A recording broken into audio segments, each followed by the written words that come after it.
Ladies and gentlemen, welcome to Opinion Machine, the show where we talk about all things gaming. My name is Killjoy, and today I want to take a look at the recent update for Starcraft 2, specifically the co-op commander, I forgot what they're called, prestige levels. There we go. I want to go over and kind of like look at them. I have played co-op, and I know I've read through some of these, but I want to go over them because I think some of these are actually not so great. The idea of this is really cool. So it gives you a different way to play these characters, but I'm going to go through all of them now. And the way it works is once you get to the max level, you can prestige and prestige again to get these different abilities. So we'll start at Reyna, we'll work our way through. So, normally, you have that one. So, Backwater Sheriff. So, biological combat units gain 100% increased health. Disadvantages, mules are unavailable. That's actually pretty alright. It's not... I mean, that means stuff lasts longer, which is good. So you get slightly less money, but all your units are far more, just take longer to kill. I think that's actually quite a good one to start with. Not much to say about it because it's just quite clearly like more health, less money. Nice little switch. Now bear in mind all of these, each of these ones you have, they have, what should we call it? They have something. Advantage and disadvantage. I don't know why that was so hard to say. Advantages and disadvantages. Rough Rider. Afterburners additionally increase attack speed by 100%, cooldown reduced by 50%. Disadvantage. Units no longer cost less. Afterburners movement speed bonus reduced to 50%. So units no longer cost less. Can you get... do units even cost less? Resource cost? So what this one's saying, Afterburners is an ability for your mech units that increases attack speed by 100%. And you can use that faster. So basically, what this is saying is, you now move faster, and you now shoot 100% faster, and the cooldown on that is much faster than what it would normally be. The disadvantage is units no longer cost less. Afterburners movement speed bonus reduced to 50%. So you don't move 100% faster, you move 50% faster, and units cost more. Now, what's that? Reduces the resources cost of research. I don't remember them costing less anyway.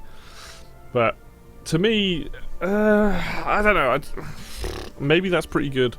That means you have to go heavy on the mech, which means you'd have to go. Is that just for air units afterburner, or is that ground as well? I can't remember. Let's have a look. Let's have a look at afterburner upgrades. Where are you?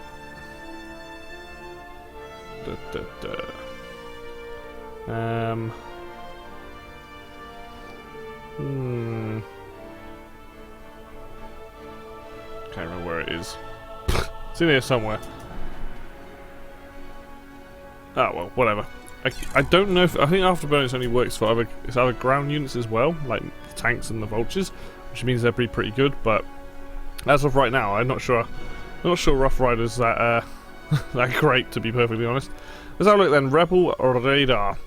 The starport no longer has tech requirements or a gas cost, that's pretty good, and its units cost 30% less. Vikings, Banshees and Battlecruisers increase top bar cooldown rates by 1% per supply used. Disadvantage, combat units cost 50% more minerals. Oh, fucking hell, wow. That's interesting. So being able to build the starport at any point and has no gas cost, that's pretty good. But the units cost 30% less gas. Okay. And Vikings, Banshees, and Battlecruisers increase top bar cooldown rates by 1%. So anything you've got on the top bar, that'll make things even quicker. But combat units cost 50% more minerals.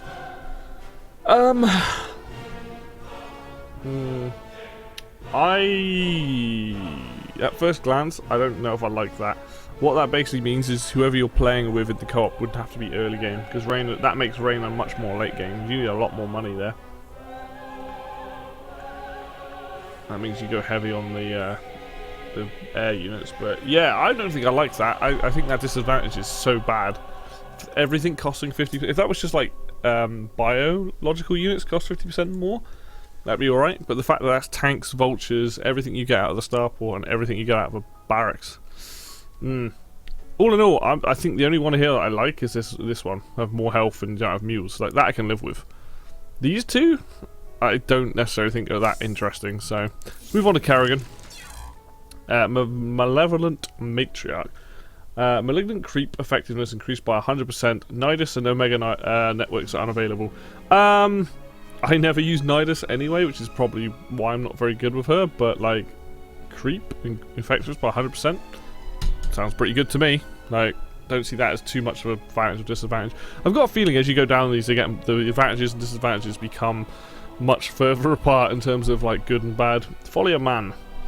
So yeah, in terms of this, I'd go for this one. I think that seems pretty good. Folly of Man. Kerrigan expends attacks of fury while using a leaping strike or sonic shift, striking nearby enemies for 50 damage and stunning them for 3 seconds.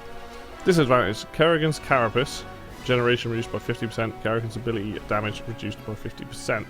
So she can now stun and she can damage nearby enemies.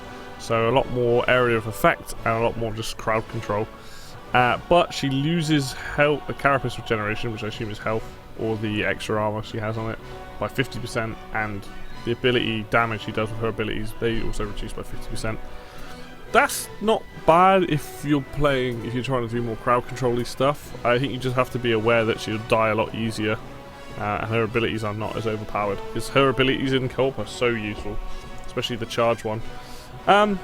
Yeah, not too bad that one actually. Like, that's an interesting trade-off. You can, if you've got the units there, then you can just use her to, excuse me. You can use her to stun things and then just run like banelings or whatever she's got, lings in and stuff. Desolate Queen. Assimilation aura reduces drops. No, sorry. Assimilation aura resource drops increased by 100%. Kerrigan gains kinetic blast and crushing grip. Ooh, new moves. Disadvantage. Leaping strike and sonic shift are unavailable. So, crushing grip and kinetic blast, I think, is something a ghost or a spectre has. And crushing grip, I cannot remember. But you lose leaping strike and sonic shift. That, to me, I'm not sure about that one because I think sonic shift is the one that slows down time. So, it doesn't seem that bad. You get more resources and you gain 2 different abilities and you lose 2 abilities. I'd say that sounds pretty good to me. It's hard to say because like I can't remember what crushing grip does, but that might be pretty good. So all in all, I think Kerrigan's actually better than Rayna's. I think hers are way more interesting. I think Rayna's got a short end of the stick so far. Let's have a look. Oh, Tannis. Valerius Inspirator. Increases the effectiveness of all active combat unit abilities by 100%. That's pretty powerful. Disadvantage. Combat units cost 30% more. See, every time you increase the cost of combat units, to me, it gets more difficult because now you're no longer... Like, Artanis to me is like, you can crack out a bunch of zealots pretty quickly with him. So having them cost 30% more, I'm not sure I like that myself. But increasing the effectiveness of all active combat unit abilities, so that would mean things like the zealot spin and stuff that the some of the other units have. So basically it's saying like abilities and probably spells and stuff are going to be way better, but you're going to have way less units, or at least they're going to cost a lot more. So not sure how I feel about that one. Not really a fan of increasing the cost of all the units. If it was gateway units only or starport or something, I'd probably be better, but yeah, not a fan of that. Nexus Legate.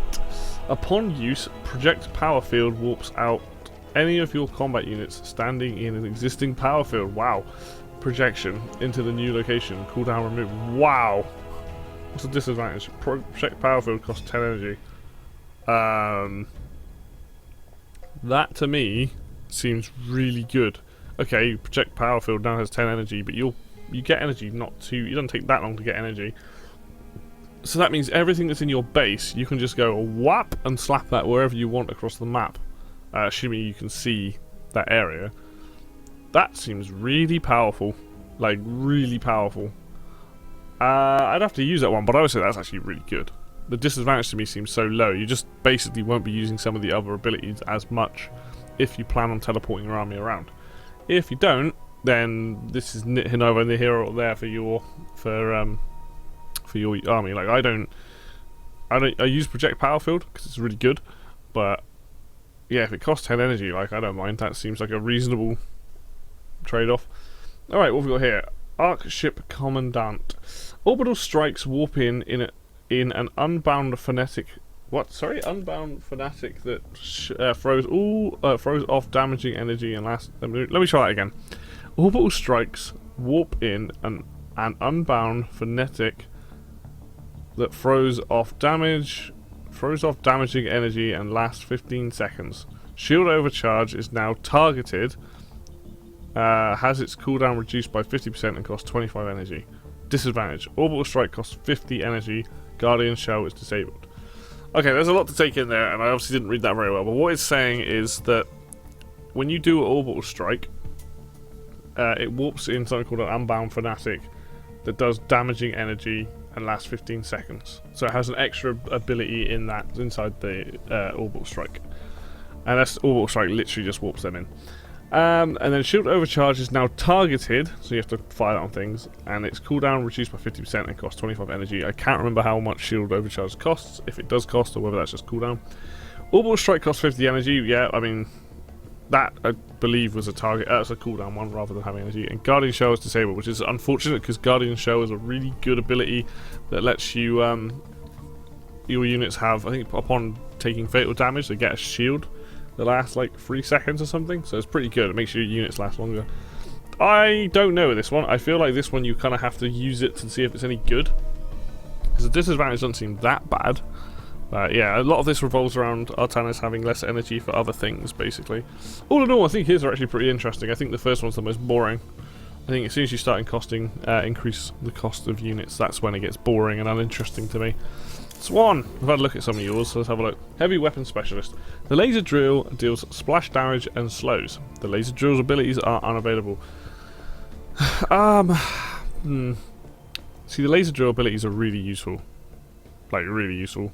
So having them not those abilities is unfortunate, but having it do splash damage and slowing could be powerful. That might be one of the ones I kind of have to use to see, but as of right now I don't like the fact that I don't have the ability to do like the quick nuke and the line damage, because that's really powerful, that ability. Grease Monkey. Turret upgrades are 100% more effective. Combat units are cost 50% more Vespene gas. I hate this because turrets, while static defense can be useful, you shouldn't be relying on them in co-op. I think this one is complete. This needs to be redesigned. Having like, basically, the only map this is going to be good on, the only two maps this will be good on will be Dead and Night, and even then you still need an army. And the other one, Temple of the Past, we have to defend the temple. Yeah, your turrets are going to do a ton of damage to things, which is great and all. But the fact that everything you build has 50% more Vespene gas, I could be building siege tanks rather than turrets that have a longer range and do far more damage. I really don't like this one at all. I think this one sucks.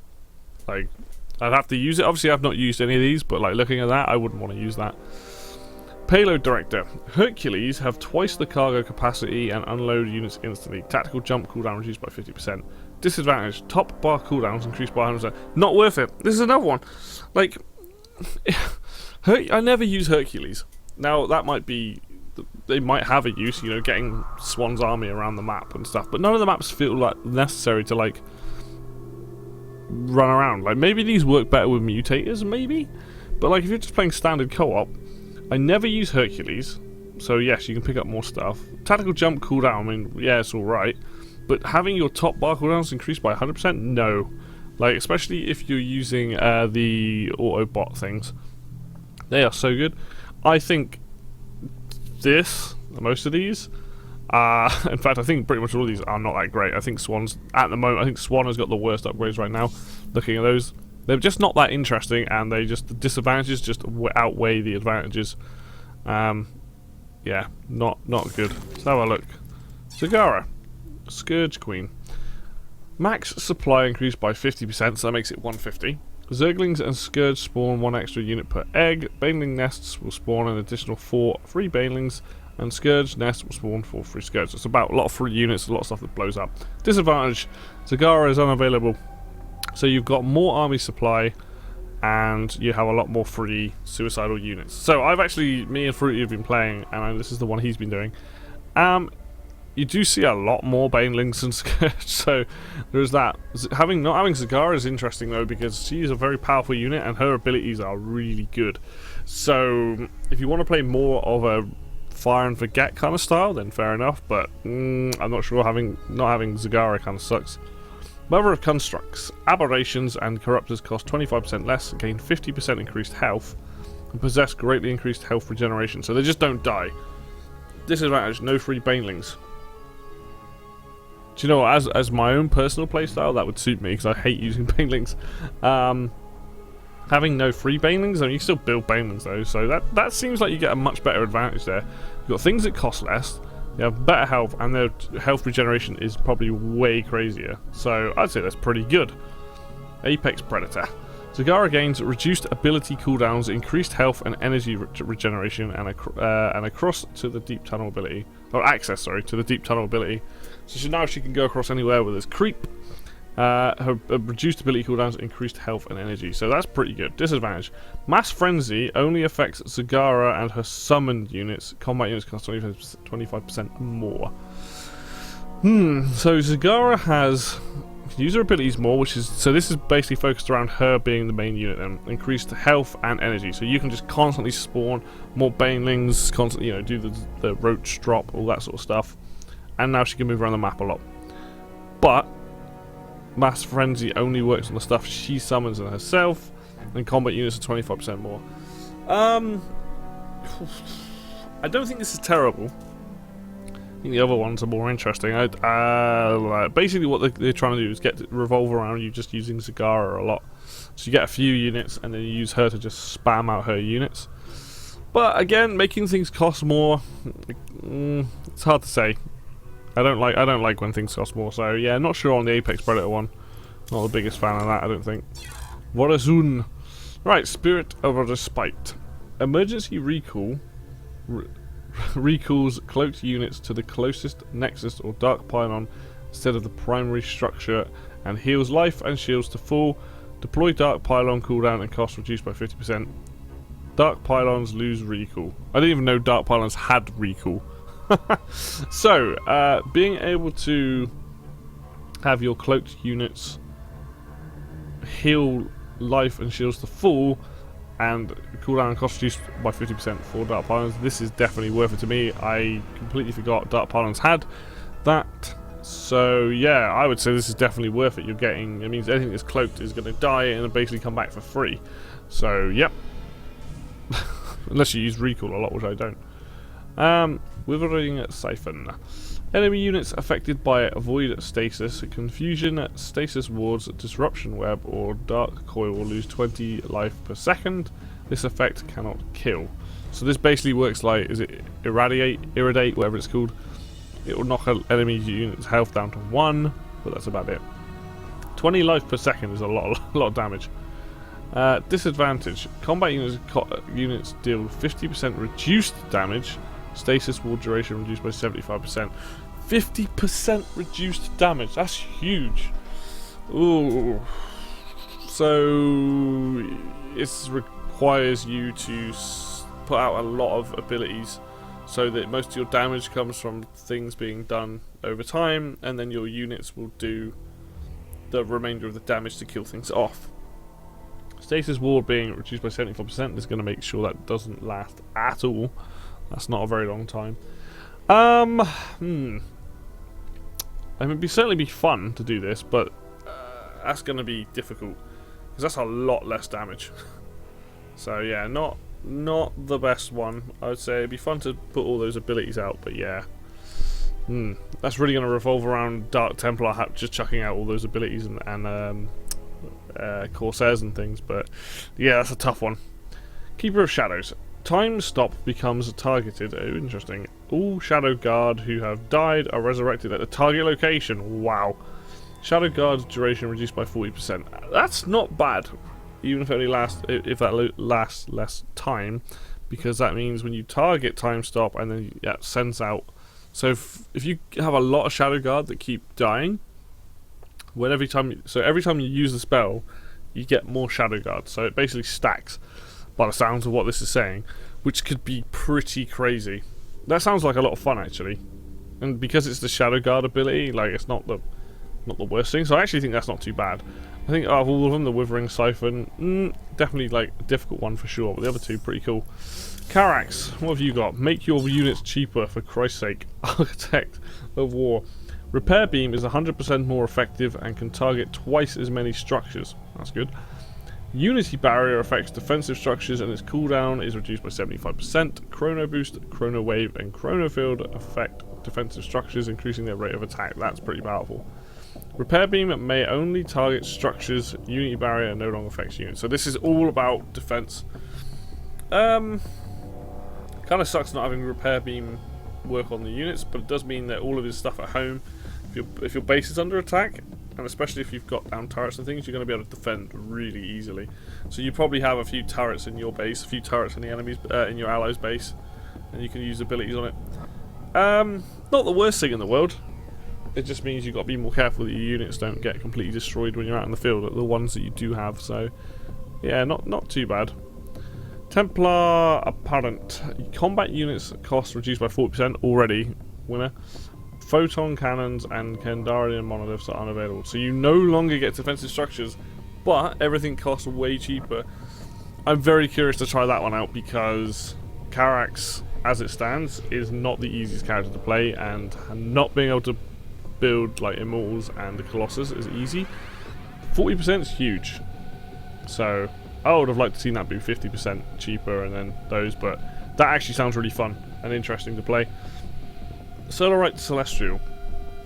Orbital Strike and Solar Lance energy cost reduced by 40%, that's pretty big. Solar Lance and Purifier Beam cooldowns reduced by 50%, that's pretty big as well. Chrono Boost, Chrono Wave and Chrono Field are unavailable. That's not, that's again not too bad actually, because what that means is you can now use these abilities way more often to destroy large groups of enemies, and that you can use them like almost as fast, like faster than it could before. But you lose the chrono things. I can't remember what chrono field's the. Oh yes, that's the thing ability you put on them. I'd actually say these are alright. I think these two are really interesting. This one not so much, but these two absolutely. Well, I'm gonna have to start playing Carax again because I want to see what it's like to have that 40% off on the units. Alright, Abathur. Essence Hoarder. Combat units can hold an additional 25 biomass and have an additional 50% chance to drop their biomass upon death. Ultimate evolutions are unavailable. So you just can't get the big units, but you can have, they can carry more biomass and they drop it, so that means that more units can pick it up and power up. Yeah, I mean, Abathur's that's not going to cripple him too much. Those big things are kind of useful because they can tank so much damage, but at the same time, being able to get more units, leveling up quicker, potentially, because every time things die, the other stuff can pick them up. Yeah, that doesn't seem too bad. That seems alright. Tunneling Horror. Locusts have 50% increased attack range, movement speed, and duration. The deep tunnel upgrade no longer requires hive, no longer requires vision, and can be used by roaches. Ooh. Combat units cost 25% more Vespian gas. Okay, so the gas cost is kind of annoying, but what this means is you can just, if you're playing against an enemy, and they have a base in specific parts of their maps on some of these, you can just deep tunnel all of your stuff to across the map, which is kind of cool. And it also means you can get across around the map pretty quickly. Again, not too bad. I'm not a fan of units costing more, because it's always combat units. It's never specific units. It's always the same. So, in that sense, not great. But I do like the fact that it's very movement based. So that's pretty cool. The Limitless. The number of ultimate evolutions is no longer limited to 3. Jesus Christ. Disadvantage. Ultimate evolutions require 200 biomass. Biomass is less powerful. So now you could have unlimited amount of big boys on screen, but it requires double the biomass. I think it's 100 to get them, but it requires double, and it's less powerful. So slightly less, but you can have more of them in all. Sounds very Zerg-like, so that actually sounds like fun. It also sounds like that's going to make the game lag a lot. But Abathur's got some pretty good ones there, some pretty interesting ones. Alright, Alarak. What have you got? Artificer of Souls. When a supplicant dies, it increases the damage and attack speed of one of Alarak's nearby non-heroic mechanical combat. Wait, what? When a supplicant dies, it increases the damage and attack speed of one of Alarak's nearby non-heroic mechanical units. Okay, so that's pretty good. Deadly charge and destruction wave damage reduced by 50. That's not so good. because Disruption Wave is really useful, especially if using power and then you just destruction waves units. Does that mean that he can't use them? No, it means he still sacrifices his life. So you need a lot of supplicants really if you're going to use this. So the attack speed, that could be good. I don't know. I'm not a fan of Destruction Wave having less damage though. That move is really good. So overall, I say it's probably a miss. Tyrant Ascendant, Empower Me cooldown reduced by 50. That's good. The Death Fleet is unavailable. Oh, see, the Death Fleet's good because he doesn't have that much anti-air. So, except for ally. But if you use Empower Me and you've got 50% more, that's like silly amounts of damage. You can probably one-shot a lot of units. That could be good, but I like having the Death Fleet, so definitely have to give that one a whirl. But yeah, being able to empower even more, that's going to be pretty crazy. If you've got a lot of dudes there, you're going to be able to do a lot of damage with, especially if you're saying with Destruction Wave, you can just do that and just kill so much stuff. Shadow of Death. Death Fleet has no duration. What? So you just summon it and it just stays. Nice. Death Fleet's damage dealt and vitals are reduced by 50%. Oh. Summon Death Fleet cooldown will increase by 100%. The mothership's mass teleport and it now has a 60-second cooldown and no longer teleports ally units. Yeah, that's pretty crap. Like, having no duration is really cool, but then you're making them have less health, less damage, increase the cooldown, and no longer now you can now mass teleport as 60-second cooldown and no longer teleport allied units. Yeah, that's awful. Like, I think this would be okay if they changed it so that you could get, I don't know, you either so you've got damage and health. Remove one of those things so that Death Fleet's, the damage is still the same but they have less health. That would have been better than, and having now, so now you're going, they've got less health, do less damage, they take an entirely longer duration to summon them in, and the mothership's mass teleport is now rubbish and completely pointless basically. Yeah, that sounds awful. Yeah, not a fan of that. Doesn't sound fun to play either. So Arak's got a couple of interesting ones there, but that last one sounds awful. Nova. Soldier of Fortune. Barrack unit charges a crew 100% faster. Factory and Starpot unit charges a crew 50% slower. So, it's not the end of the world. Because you, to be honest, just get loads of ghosts with Nova. And they're super powerful when they've got triple tap. Or whatever it's called. Very, very nice.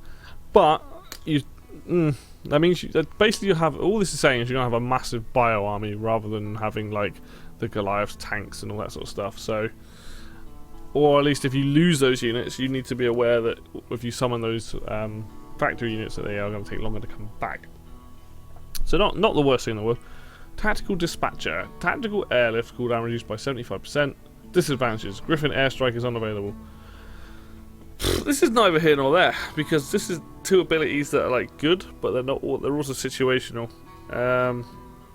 Griffin Airstrike, in my opinion, costs too much anyway. It's 1,000 minerals. If I can avoid using it, I will. Tactical Airlift is nice, so that reduces the cooldown by 75%, so you can use it a lot more. But yeah, I don't really feel much about this particular prestige thing. It's not really going to affect me playing Nova that much, to be honest. Infiltration Specialist. Nova gains a permanent super cloak. Oh, nice. What the hell is super cloak? Her abilities have a 50% increased radius and 50% reduced cooldown. Okay. Nova cannot switch to her combat suit and loses super cloak for 4 seconds upon attacking or using snipe. Alright, so she can't use the shotgun is what I think this is saying. So she has super cloak, which she's already cloaked anyway, so I don't know what super cloak is. And she has a 50% increased radius on all of her abilities and a 50% reduced cooldown. So everything can be used faster, way further away, especially the one that lets you sense units. So that's really good. She can't get the combat suit out, loses super cloak for 4 seconds upon attacking or using snipe. So she's invisible until you attack. Yeah, okay, makes sense. That's not awful. Depends on the map, because having the shotgun can be super useful if you're against Zerg. You can just blow up all the Zerglings in one shot. So, Doesn't sound the worst thing in the world. All in all, I think Novas are okay. They're not really that interesting. Maybe this one is, but they're not that interesting. They're Nova, like, they're not really terrible or really good. They're just got middle of the road. Stukov. Alright, Frightful Flesh Wielder. Factory and starport units. Factory and starports no longer have tech requirements. That's nice. Mechanical combat units cost 30% less. Nice. Infested colonist compound does not spawn and cannot be built. Oh, so this makes him play more like an actual standard commander. I don't mind this because I think that could be quite fun because it means that you actually get to build factory and starport units a lot more, and you just have a lot of barracks instead rather than having the compound. You probably lose a couple of the good upgrades, but other than that, yeah, that's not the worst thing in the world. That makes for an interesting playstyle. See, that to me I like. It does take away a core thing of what makes Stukov good, being having all these free units, but that's just interesting because he plays more normal now, and you don't have those tech requirements, so that's pretty cool. Plague Warden. Banshees can load up to 16 infested infantry and can launch their cargo at a ground target. Infested civilians have 30% reduced timed life. I would never use this. Like, unless you fire them so they blow up or something, I would never use this. So I do get Banshees with him, but like they're never the main thing. And infested civilians having reduced time life, it kind of sucks. Again, depends on the map. Just not that interesting, to be honest. Not really a fan of that one. Lord of the Horde. Infested bunkers spawn. Infested troopers 200% faster. Christ. Infested bunkers no longer have cargo capacity, so you literally build them, and they just spawn units. That's an interesting way of doing things. That sounds interesting. The only problem is infested bunkers cost a lot of money. So, shame that they didn't cost this. It's not like they cost like 50% less or something. But yeah, definitely worth trying that one out. Sukov's got some good ones there. Phoenix. Alright. Akundila, I don't know, that says. All armor suit damage increased by 100%, ability cooldowns reduced by 50%, life, shield and energy regeneration increased by 100% while in storage. Disadvantage. All armor suit cooldowns. Wow. They need to reword some of this stuff. Increased by 700%. Each suit can only be sustained for 20 seconds at a time.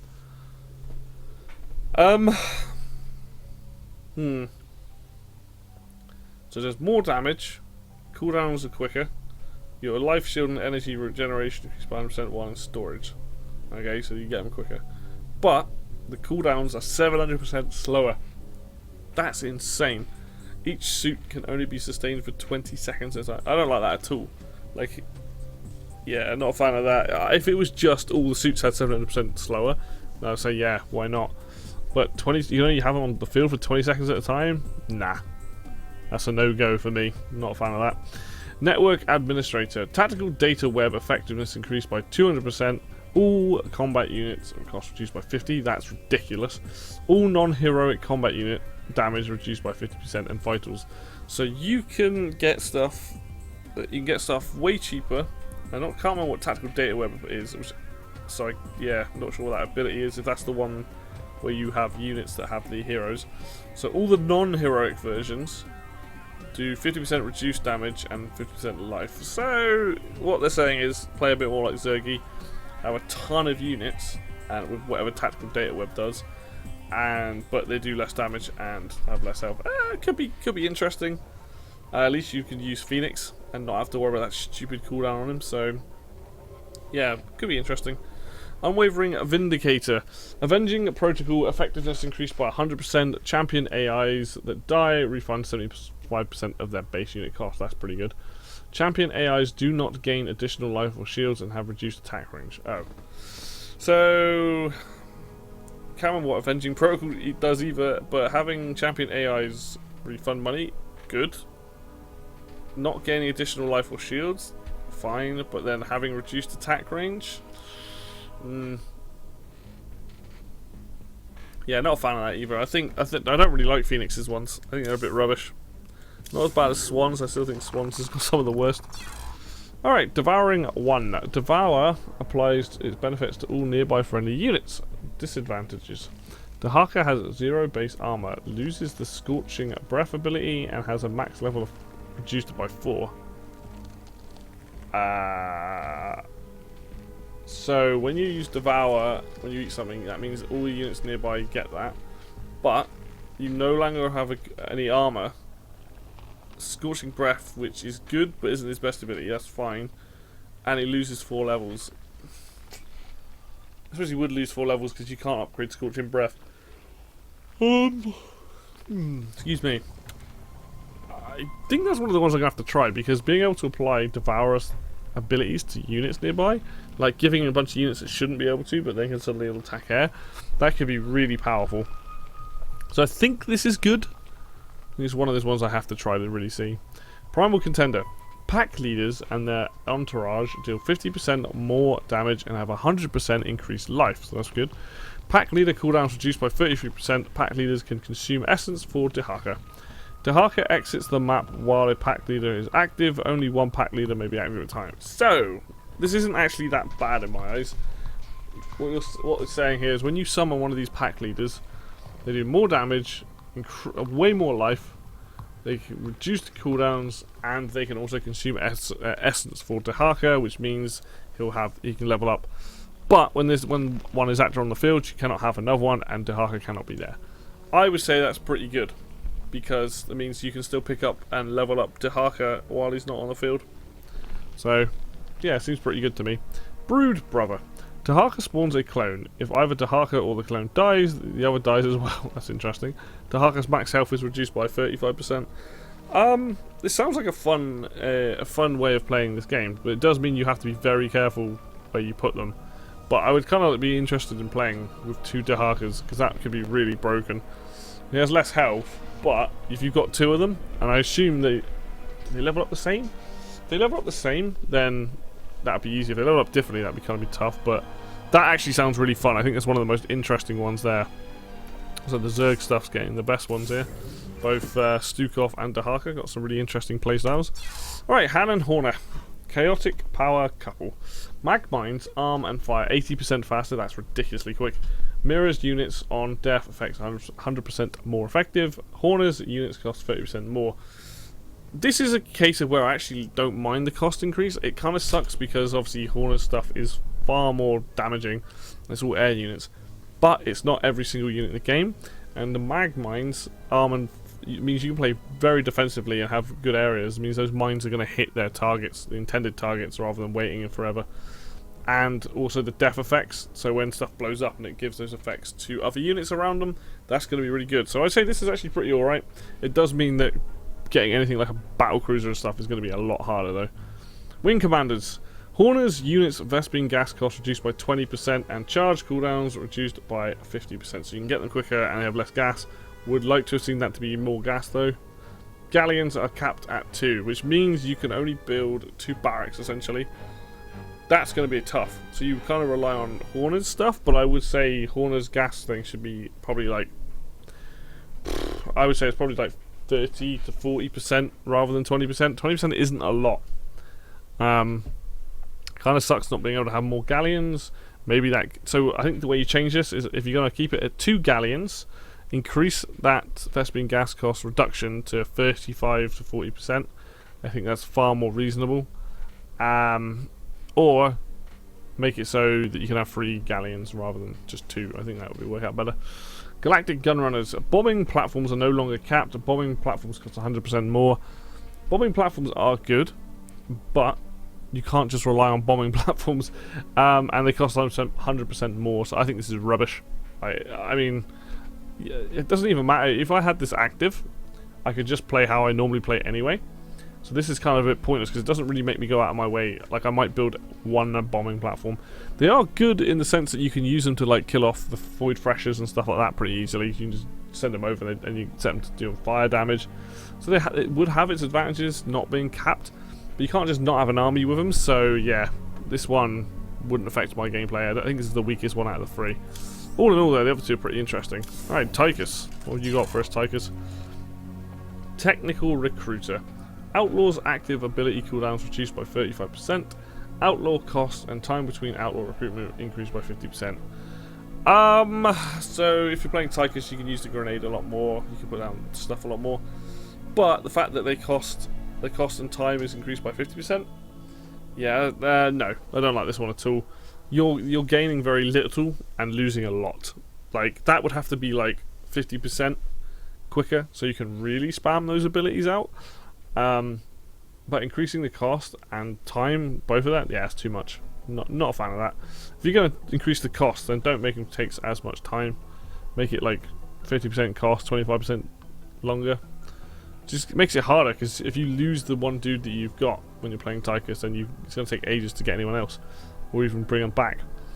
Alright, Lone Wolf. Outlaws deal 200% more damage and take 50% less damage when beyond the vision range of all other outlaws. Disadvantage, ultimate gear is unavailable.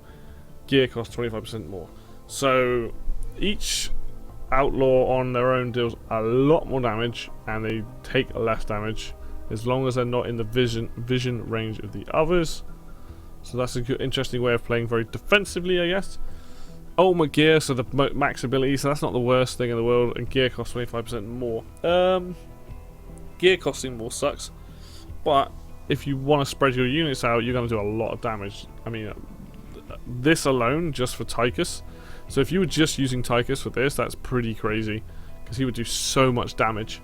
So this could be quite good, because this is basically incentivizing having very few dudes, but with a way more damage. So, Dutiful Dog Walker. The Odin no longer requires Tychus as its pilot. Its duration is increased by 100%, and its cooldown reduced by 40%. Big Barrage and Big Red Button are no longer available. That to me seems pretty good, because Big Red Button is good, but having the Odin as a separate unit and doesn't go away longer, and it's reduced cooldown, that seems pretty good to me. In fact, I think that's probably one of the best ones he's got, because you don't have to worry. Like Big Red Button and stuff doesn't matter.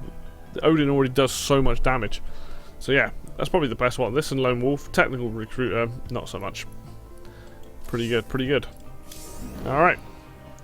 Zeratul, what have you got for us? Anaka Sun. I'm not sure how you pronounce these. Zeratul can deploy the Void Seeker, granting all friendly units in the target area Super Cloak for 15 seconds. Disadvantage, the Void Seeker can no longer transport Zeratul. That seems like a fair trade, to be honest. Being able to like summon it to put everyone invisible, that could be pretty good. But not being able to transport Zeratul around means getting the pieces of the artifact are going to be kind of tough. So, I think that's alright. Again, that's going to be very map dependent on where those pieces are on the map. Alright, Knowledge Seeker. Zeratul can collect an unlimited number of artifact fragments. Zeratul's combat units cost 25% more. So you can get, I assume the fact that you can get more means that they're going to keep increasing damage to your units. If that's the case, then that's actually pretty good. Again, all combat units costing 25% more kind of sucks, but potentially you're going to build a few units and they're going to do some serious amount of damage. So basically, as the game goes on, that damage is going to stack. That would be an interesting one to play, to be honest. Herald of the Void. Each collected artifact fragment reduces the cooldown of Zeratul's Shadow Cleave by 5 seconds. Shadow Cleave spawns a tornado that damages and slows enemy units. Disadvantage, Zeratul can only collect up to 2 artifact fragments, so you can't get the max level stuff. That kind of sucks. It kind of depends on how good Shadow Cleave is. And with that tornado ability, if it's really powerful, then that's not too bad, but you do lose a level of abilities by not being able to get that third one. So yeah, not a fan of that one myself. We'll have to play that and see how it goes. Stetman, we'll see how you are, Mr. Stetman. Signal Savant. Statelites are invulnerable once they are online. The Statelites generate 50% larger stat zones. That's pretty good. Super Gary is unavailable, so I believe that means you can have normal Gary. If that is the case and you can just have Gary on his own, this is actually pretty good, I think. Super Gary is good, but being able to have the Statelites never go away and have a way bigger radius, that's going to be so powerful. So I think that was pretty good. Best Buddy. Gary's health and damage increased by 100%. Awesome, because Gary does not do enough damage. Disadvantages. Gary's movement speed is reduced by 90% outside of stat zones. Oh, wow. So it's you definitely have to put down a lot of stat zones, and they're no longer there. They're not invincible in this one, so yeah, you're gonna have to really think about where you put Gary. The good thing is he doesn't gonna die as quickly and do way more damage, which is good. So best buddy could be pretty good. Oil Baron.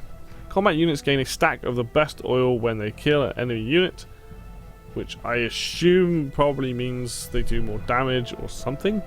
Combat units cost 40% more minerals. Mecha infestors are unavailable. I'm not so bothered about mecha infestors, though they are quite good. But combat units costing 40% more minerals, that sucks. I would have to look at what the best oil does, because I think that's what Gary gets. But this is, because I don't know at the moment, this looks awful.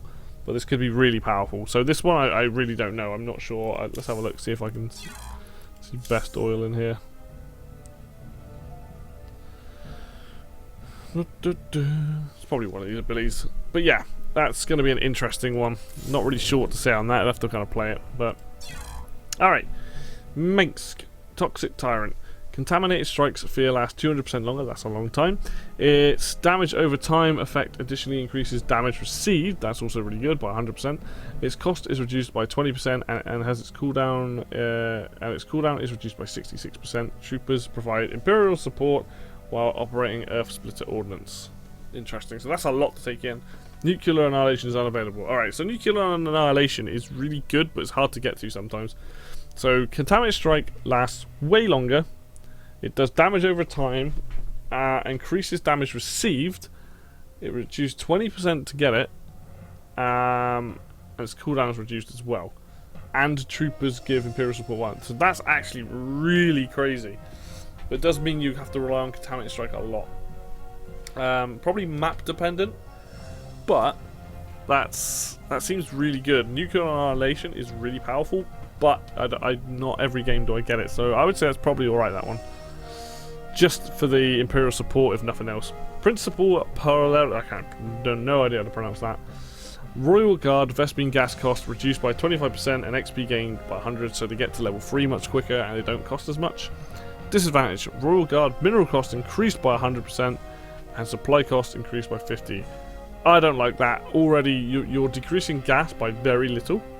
I know that they're very gas heavy anyway and not so mineral. So and then you're making them double their supply costs. Nah. I would say that seems at first glance quite unbalanced. I think if you're going to make the gas cost reduced by about 40%, and then make the mineral cost more, as is, and then, yeah, supply cost. Oh, I don't know, that's tough. I don't like it in its current state. I think that's the disadvantage way outweighs the advantage, which is kind of like the opposite to this, where the advantage is way outweighing the disadvantage, maybe. So, Merchant of Death. Equipped troopers activate a self-destruct mechanism in their weapons. Upon death, trooper weapons cost 40 minerals and 20 Vespene gas. Disadvantage: troopers no longer drop weapons. Imperial intercessors are unavailable. So they no longer drop weapons, but they blow up upon death. And weapons cost 40 minerals and 20 gas. I think that means they cost less. And then troopers no longer drop weapons, which is not that bad, but not having intercessors kind of sucks, because I believe they're also the I think intercessors. Oh no, intercessors are the medevacs, I think, rather than the ones that let you see cloaked units. So that's not the worst thing in the world. All in all, I definitely think a lot of these prestige abilities are interesting, but I definitely think some of them are very heavily disadvantages and some are too far the other way with advantages. But overall, I think a lot of them could definitely use changing. I think Stukov and Dahaka might have the most interesting ones, and there's a couple in there like Tychus and stuff. Swan's got some of the worst. So is Reyna. Like, some of these people just don't have very interesting ones, and they need to be looked at again. I think they're not that fun or sound awful to have, like, especially depending on what you're losing. And especially when things are just based on, like, oh, everything just costs more. That always sucks when you just have it cost more. Make my mechanical units cost more, make my biological units cost more, so I have to kind of focus on other things. But all in all, it's a really cool idea, but I really hope that Blizzard goes and potentially looks at these and maybe rebalances some of them. I'm going to have to play through a few of these before I can really say, but just looking at them, I'm like, not really a fan. But there you go. You might have your own opinions on it. Anyway, guys, thank you very much for watching this video. If you like the video, hit like. If you want to see more content like this, then hit the subscribe button. Links for Facebook and Twitter are down below as always. And until next video, I will see you then.